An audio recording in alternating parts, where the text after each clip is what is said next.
compliance. So we're going to just go through some reminders, some things that we have noticed over this past year that we thought was important for all staff to know regarding the safety and security in our buildings. We know that safety and security is extremely important to the well-being of not only our students, but also our staff.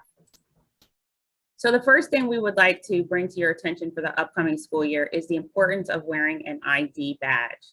If you do not have an identification badge, it is imperative that you contact your supervisor and the HR department to ensure that you have a badge. One of the things that we have discovered as we've talked to local law enforcement is that when they do arrive at a building, it is important for them to know who is staff and who is not. So we are asking this year that everyone have their ID badge on and visible at all times. Again, if you do not have your ID badge, please contact your supervisor and HR to ensure that you have a badge. This will not only help in cases of an emergency, but it also is very important for staff, for students to know who staff are in the building, as well as families and community members. The second thing is we do have the Raptor system now at all of our buildings. And for those of you that don't know what the Raptor system is, it is our program that we use to check in visitors. So those are going to be in all the buildings, and it is the expectation that everyone is utilizing those. So as visitors come in, they will be asked for photo ID, and those can be scanned with the Raptor software. And it allows us to screen visitors as they come into the building. It also will give us the ability to have a list of who was in the building at what time. So again, when our first responders come, if there is an emergency, that Raptor system will help us be able to determine which visitors are in the building and which are not. So you will become familiar with that. You may or may not be using it, but certainly office staff, we will no longer be using just a paper sign-in. It is the expectation that everyone's utilizing that Raptor system to help us with screening visitors. And we will utilize that for the upcoming school year and determine how that is going. But many school districts around us are using this online system, and it will print out an ID badge for the visitors. So again, staff will get used to seeing who has checked in at the office and who has not. And now I'm going to have Joe step in, and he's going to talk a little bit about some other safety things. And Joe, I'll just turn it over to you for building security. Thanks, Olivia.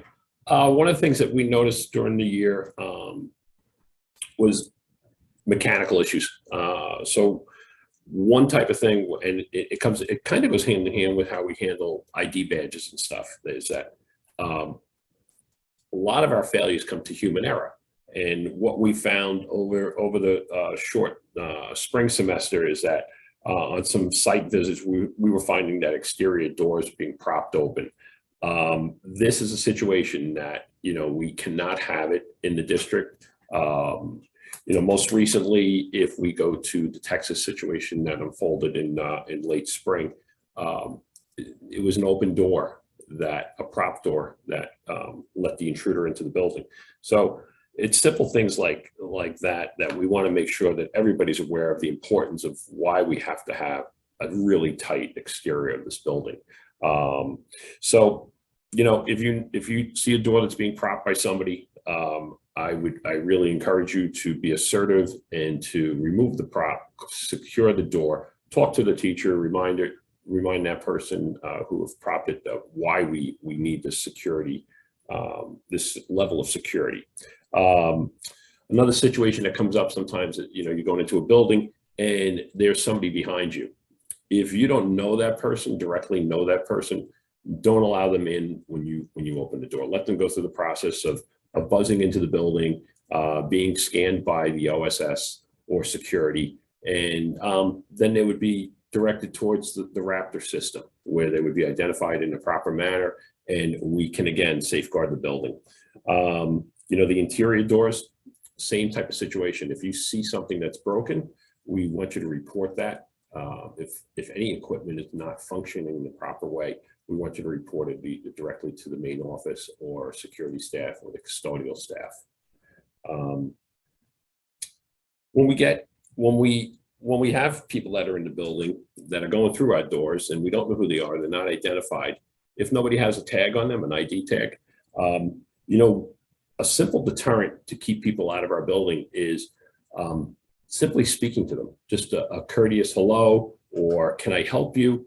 That interaction that shows that you're paying attention to that person that doesn't belong in our building has shown in past incidents to be enough of a deterrent that that person leaves the building or doesn't even think about entering it. There have been case studies done on incidents throughout the country where active shooters have stated, you know, what kept them out of certain locations. And some of these factors are simply, you know, that the staff paid attention to who they were.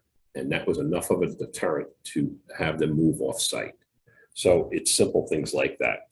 If you do see somebody in the building that doesn't have an ID badge on them, we really need you to contact either school security right away or the main office to just make them aware that there was somebody in the building that you saw. And like I said, you can always just politely direct that person to the main office to get their proper identification. So those are just a couple of things that we want to see that you pay attention to when we're talking about doors and building security.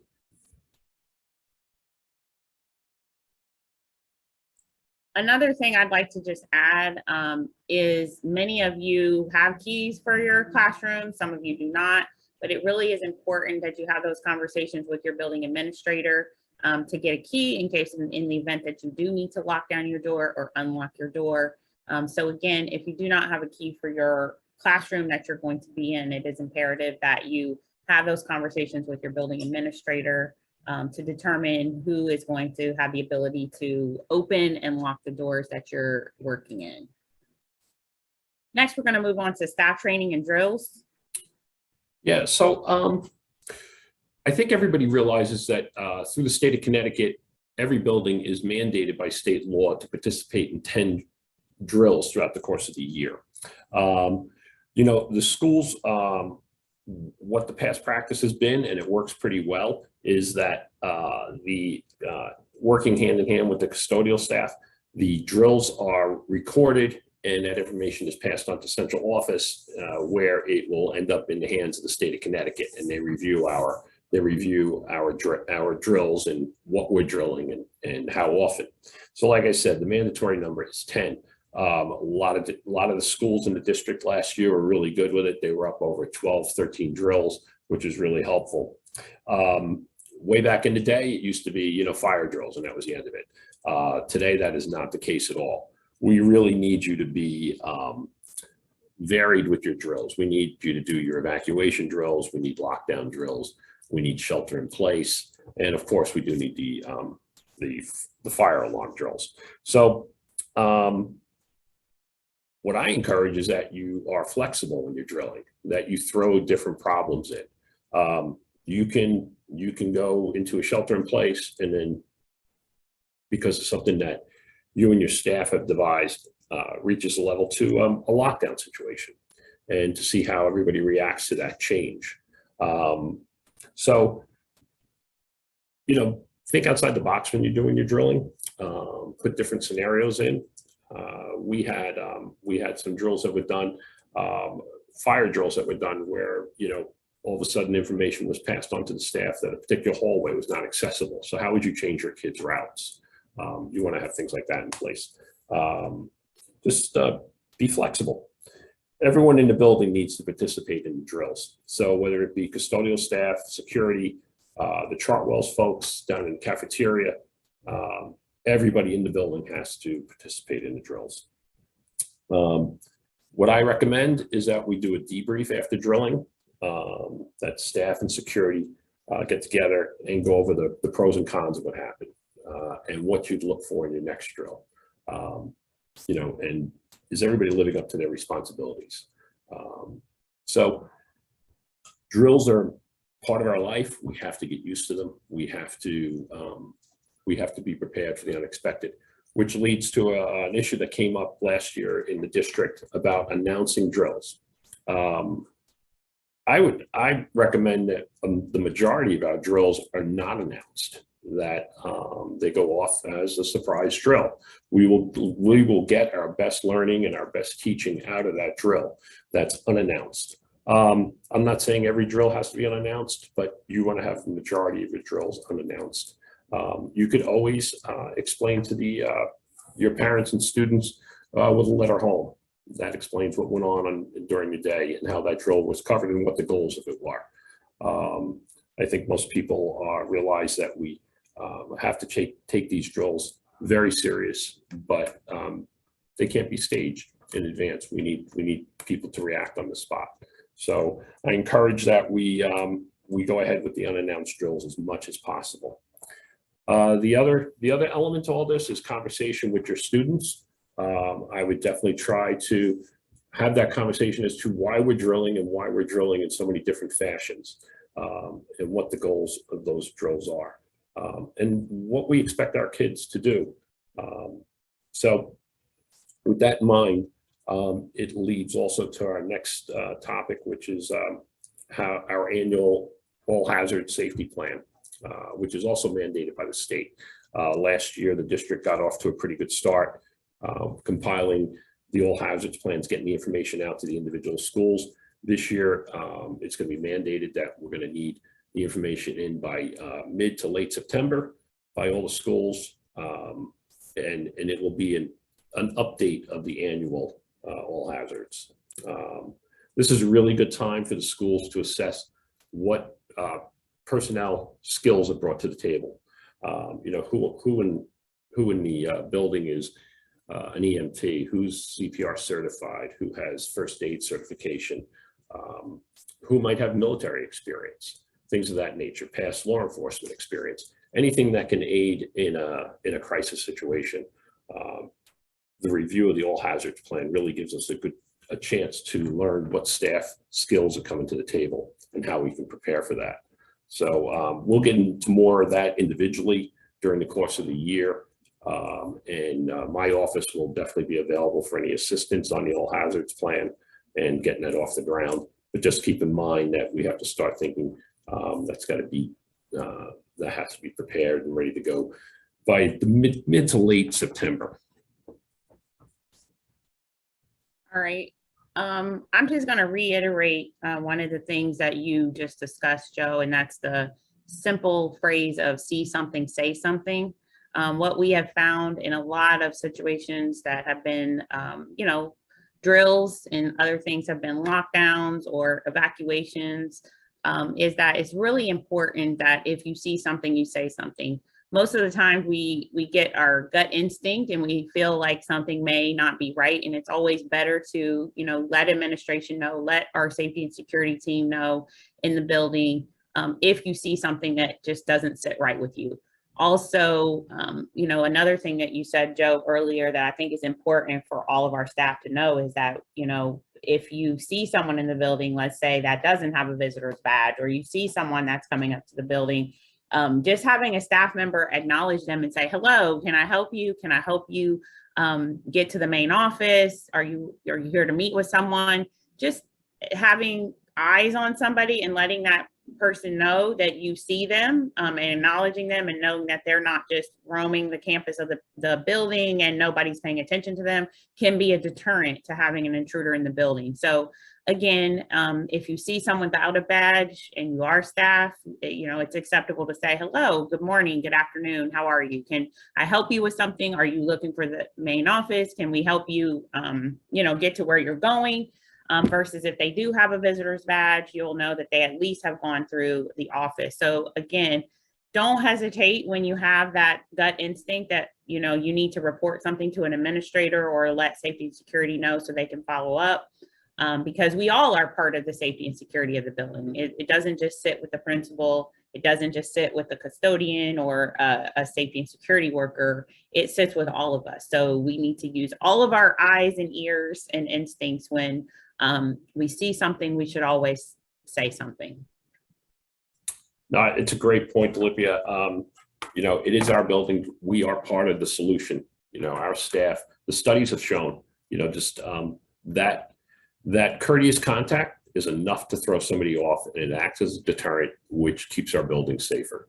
So along the lines of communication, walkie-talkies, the two-way radio system that we're using here in the district. I know from talking to a lot of the principals, we still need to increase the number of radios that are available to our staff. So we will continue to work with each individual building as far as getting those numbers up. But we need to make use of these radios. In some buildings, they're just not being used. We have to have a walkie with us every time that we take a class outside, whether it be gym or just outside learning in general. A lot of our school grounds are on. They appear to be public parks. The access is there for the outside world. So we want to make sure that you have instant communication with security in the building and with the main office. Believe it or not, the walkie-talkies are a quicker communication than your cell phone. We've had issues in the district where cell phones, whether the service is lacking or you just have to scroll through to try and find numbers that are just too time consuming when it comes to the ease of a walkie-talkie system. So please make sure that you're reviewing the status of your radio system in the building. And again, this is something that my office can help with during the year, try to get the numbers up and the purchasing of these radios. The other thing that we want to make sure is that everybody on the staff realizes that they're empowered to make that call to 911 if they have to. If they do see something, obviously jump right on it, get that information out. There's the worst harm in a situation where you call 911 is what we call in policing over-reporting, which is simple to fix.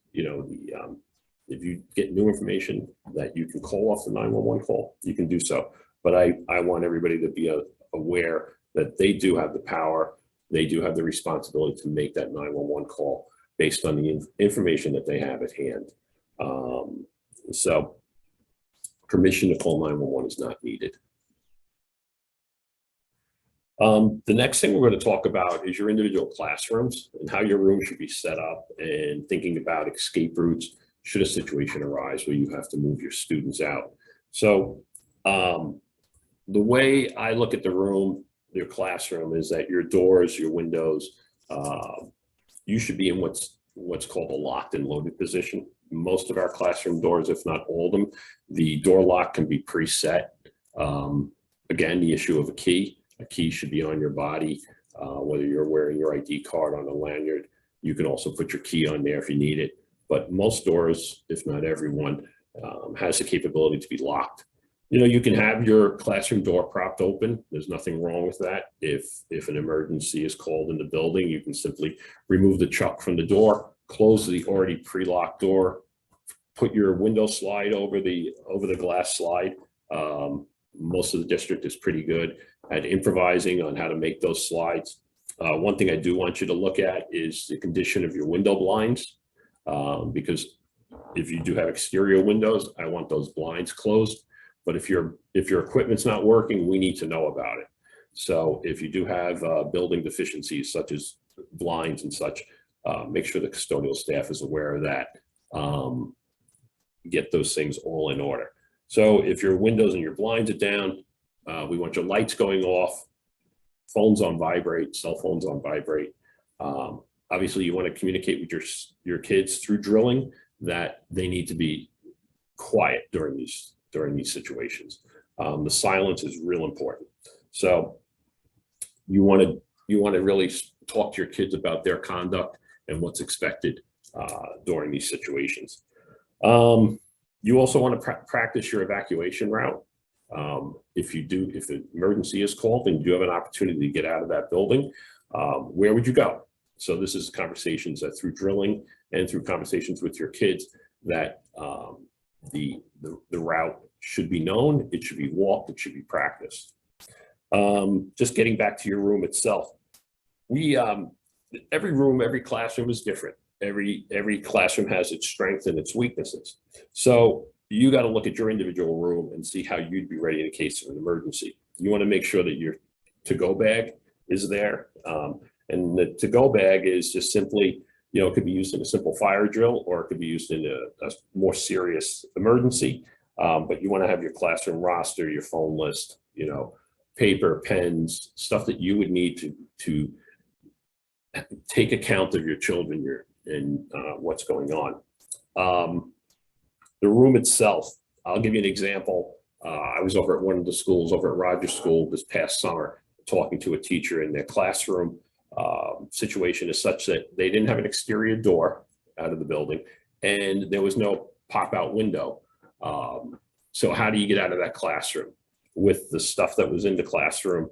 Offhand, not too many options that were available, but if you can just set up your room in a sense that you would have a hammer available, a piece of canvas, you know, a drop cloth type situation where you could put in a lock, you know, in a locked closet or anywhere that's handy, you would be able to, if you had to get out of that room, you could really simply just knock the window out with your hammer, and you could protect the kids that are going to exit that window with using that drop cloth. It's not a whole lot to it. It's really simply just looking at your room with the intent of, how do I get out of here when I really need to? The other thing to keep in mind, if we do get put into lockdown situations, even less serious lockdown situations could take a couple hours to resolve. The more serious the situation, the longer you may be in there. So the mindset has to be that you're going to be in the room for quite a while. So what do you need in that room to be able to manage your kids? So you want to think about, you know, should you have an extra case of water or two in that storage closet? Should you have plastic urinal in there? Should you have that hammer like we talked about? First aid kit, things of that nature. So when you get into your classroom late summer, look around, see how you can best operate in that room. Don't need a whole lot of stuff to really to give yourself the confidence that you're going to handle the situation. And then again, if you need a little assistance with a plan for that room, you can give us a call. You know, my office is going to be more than happy to assist in just looking at each individual situation as it comes up. But there are a lot of ideas out there that you're already aware of. But this is a good time of year to really look at that room and try to figure out how you can best use it.